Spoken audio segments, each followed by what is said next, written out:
లక్ష్మీపల్లిలో BRS నాయకుడు బొడ్డు శ్రీధర్ రెడ్డిని హత్య చేయించిన వ్యక్తులను ఎందుకు అరెస్టు చేయడం లేదని జిల్లా బీజేపీ పార్టీ అధ్యక్షులు ఎల్ఎన్ సుధాకర్ రావు ప్రభుత్వాన్ని డిమాండ్ చేశారు.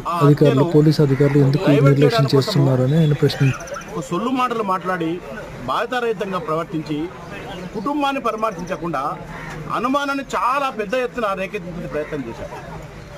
వాళ్ళు చేసిన ప్రవర్తన చూస్తుంటే ఆ అనుమానం పెద్ద ఎత్తున ప్రబలపడింది. ఏమని, ఈ హత్య వెనుక ఎవరో పెద్దవాళ్ళు ఉన్నారు, ఈ హత్య వెనుక ప్రభుత్వం ఉంది, ఎందుకంటే ఇక్కడ ప్రతిపక్షాలను మనం లేకుండా చేయాలని ఒక దుర్బుద్ధితో చేసిన హత్య అని చెప్పి ప్రజలు అనుకుంటున్న దాన్ని అనుమానం చాలా గట్టిపడుతుంది. నిజం అనిపిస్తుంది ఈరోజు.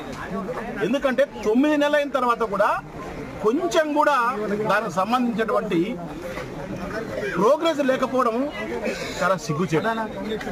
సరే, మంత్రి గారి కంటే ఆలోచన ఉందేమో, అయింది బాగుంది అనుకుంటున్నాడేమో అది తెలియదు. కానీ ప్రభుత్వం ఏం చేస్తుంది? ముఖ్యమంత్రి గారు చెప్పారు, ఎంతటి పెద్దవాళ్ళైనా ఖచ్చితంగా శిక్షిస్తామని. వారి యొక్క తల్లిదండ్రులు మదనపడుతూ బాధపడుతూ కుమిలిపోతూ, ఏంది నా కొడుకును పుట్టను పెట్టుకున్న తర్వాత ఈ ప్రభుత్వం వచ్చిన తర్వాత ఏం లాభం అని చెప్పేసి బాధపడుకుంటూ అందరినీ అడుగుతా ఉన్నారు.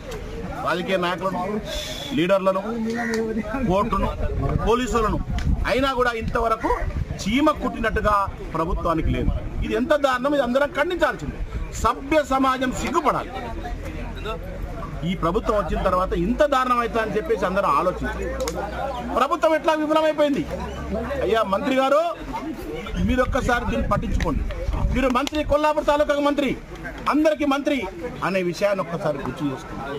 మీకు చెప్పిన మాట వినపడతలేవా, చూపు కనపడతలేదా, చెవులు వినపడతలేవా మాకు తెలియదు. కానీ మీరు ఒక్కసారి దీని కేసుని ఏమైంది చూసి కొల్లాపూర్ ప్రజల తరఫున మీరు కొల్లాపూర్ ప్రజలకు ఆన్సర్ చెప్పాలి. దానికోసము ఒక క్రమశిక్షణ గల పార్టీగా, బాధ్యత వ్యక్తిగా ఈరోజు కొల్లాపూర్ ప్రజలకు జవాబు చెప్పాల్సిన బాధ్యత నేను భావించి అందరం కలుపుకొని, పార్టీలకు అతీతంగా అందరం కలుపుకొని దీన్ని అడుగుతూ ఉంటే ఇంతవరకు కూడా దాని రెస్పాన్స్ లేదు. 2 నెలల క్రితం ఇదే పోలీస్ స్టేషన్లో ఇదే డిఎస్పీ గారి ముందర మాట్లాడడం జరిగింది. వారు మాట ఇచ్చారు, ఖచ్చితంగా అతి త్వరలో దీన్ని ఛేదిస్తామని చెప్పి. తర్వాత మా ఒత్తిడి చేసిన తర్వాత కొంతమందిని తీసుకొచ్చి, అధికారులను తీసుకొచ్చి కొంచెం షోపుటప్ చేశారు. తర్వాత 95% కంప్లీట్ అయిపోయిందని చెప్పారు. 95 లేదు, ఒత్తిడి లేదు, జవాబు లేదు, రెస్పాన్స్ లేదు, ఇంకా జరుగుతుంది ఇన్వెస్టిగేషన్ అంటున్నారు. కాబట్టి ఇది ఒక్కసారి గుర్తుపెట్టుకోండి. కొల్లాపూర్ ప్రజలు మొత్తం రోడ్ల మీదకి వస్తారు. ఈరోజు నాయకులు వచ్చారు,